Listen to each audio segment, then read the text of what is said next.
আমরা সাম্প্রতিক সময়ে যে ধরনের অপতথ্য বা গুজবগুলোকে ছড়াতে দেখছি অনেকটাই আমরা দেখছি পরিকল্পিতভাবে ছড়ানো হয় এবং অর্থ দিয়ে অর্থাৎ ডলার খরচ করে বুস্ট করারও প্রবণতা কিন্তু আমরা দেখেছি যাতে যত বেশি মানুষের কাছে ছড়িয়ে ফেলা যায় সেই প্রবণতাও রয়েছে।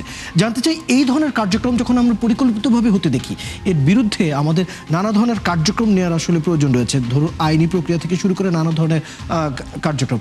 কি মনে করেন কি ধরনের কার্যক্রম আসলে নেওয়া এই মুহূর্তে জরুরি এবং কি কি কার্যক্রম আসলে চলমান রয়েছে বা আসতে যাচ্ছে জানতে চাই। যেমন ৭১ টিভিকে আমি আবার ধন্যবাদ দিই। ৭১ টিভি কিন্তু এই অপপ্রচার অপতথ্য যেটি দেশের জন্য মানুষের জন্য ক্ষতির কারণ হতে পারে সেটা কিন্তু তারা নিজস্ব উদ্যোগেই এই অনুষ্ঠান তারা বেশ অনেক দিন ধরে তারা প্রচার করছে। এই প্রচার মাধ্যমে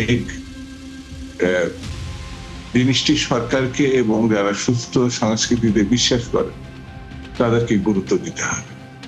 যেমন আমরা জানি যে একটি অপশক্তি যারা পরিকল্পিতভাবে এখানে ইনভেস্ট করছে, যারা বাংলাদেশের রাজনীতিতে কখনোই সুস্থ ধারা রাজনীতি সংস্কৃতি কখনোই তারা তার সপক্ষে কাজ করেনি।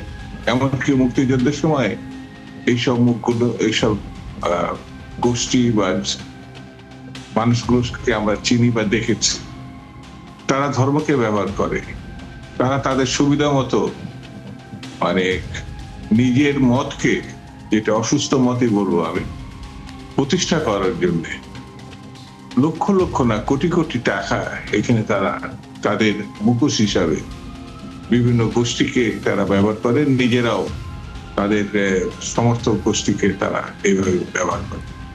তারা এতটাই নির্দয় নির্মম, সোশ্যাল মিডিয়াতে ফেসবুকে বিভিন্ন জায়গায় দেখা যাবে তাদের যদি কেউ সমালোচনা করে তারা যে তাকে অশ্লীল ভাষায় আক্রমণ করবে এটা ভাবা যাবে না, কল্পনা করাও কঠিন। কিন্তু তারা আবার নিজেদের মুখোশ কখনো কখনো ধর্মের আড়ালে, কখনো কখনো প্রগতিশীলতার আড়ালে এইগুলো তারা মুখোশ পড়ে। সেই জন্য এখানে যারা এগুলো করছে তারা পরিকল্পিতভাবে করছে। ঠিক তেমনি যারা সুস্থ ধারা রাজনীতি করতে চায়, সুস্থ ধারা একটি অবস্থার মধ্যে বসবাস করতে চায়, তাদেরকে এই ব্যাপারে সতর্ক, সজাগ এবং ঐক্যবদ্ধ হতে হবে। এই ক্ষেত্রে সরকারের একটি ভূমিকা আছে।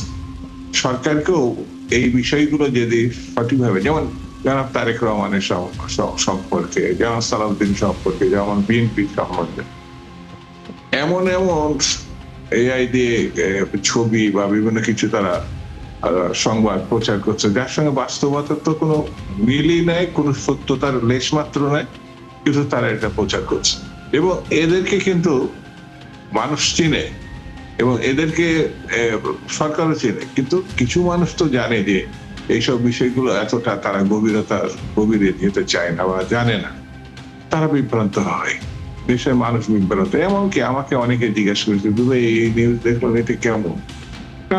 না, এই ধরনের কোনো বাস্তবতা নেই, একটু সরকারের সঙ্গে সম্পর্ক নেই দলেরও, তাহলে এগুলো কি করে আসে? তারা তো বুঝতে পারছে না যে এইগুলো সোশ্যাল মিডিয়াতে ইনভেস্ট করা হয়েছে এই গুজব এবং অপতথ্য ছড়ানোতে।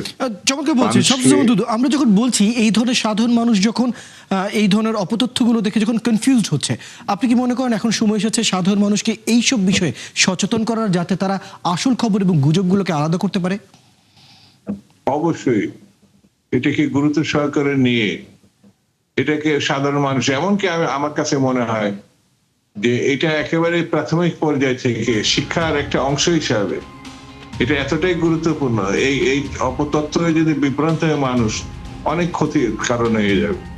তাহলে পরে এই ক্ষেত্রে এই জিনিসটাকে আমাদের ওরা যেমন পরিকল্পিতভাবে এই ন্যাক্কারজনক ঘটনা ঘটাচ্ছে, তাহলে পরে তো আমাদেরও সাধারণ মানুষও এইগুলোকে গুরুত্ব সহকারে গ্রহণ করে, অনেকে সোশ্যাল মিডিয়াতে ফেসবুকে অনেক কিছুতে আসতে চায় না, তারা মনে করে যে এগুলো মানে গুরুত্ব নেই, এগুলো বা এগুলো থাকা দরকার নেই। কিন্তু আমার কাছে মনে হয়েছে এখন তারা এই ফেসবুকের নামে বা অন্যান্য সোশ্যাল মিডিয়ার নামে